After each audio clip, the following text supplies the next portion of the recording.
মুসা আলাইহিস সালাম ওয়াজ করতেছিলেন উম্মতের মাঝখানে।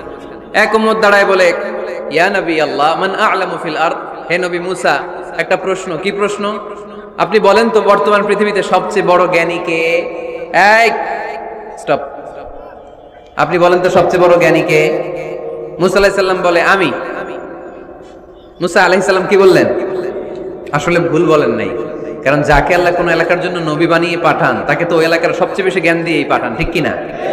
কিন্তু আল্লাহ চেয়েছেন মুসা আলাইহিস সালাম এইভাবে না বলে যদি এরকম বলতো আল্লাহু আ'লাম, আল্লাহ বেশি জ্ঞানী, তাহলে আল্লাহ বেশি খুশি হতেন।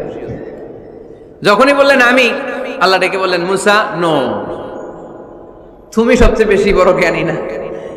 ইযহাব ইলা মাজমাইল বাহরাইন, দুই সাগরের মিলনস্থলে একটা জায়গা আছে, ওখানে আমার এক বান্দা আছে যে তোমার চাইতেও জ্ঞানী। ইসমুহু খদির, তার নাম খদির, যারা আমরা বাংলায় বলি খিজির। খিজির আলাইহিস সালাম বলি না, আসলে ওনার নাম কি? খদির। খদির মানে এভারগ্রিন, সবুজ। উনি কোন জায়গায় বসলে ওইখানকার হলুদ ঘাসগুলো মুহূর্তে সবুজ হয়ে যেত।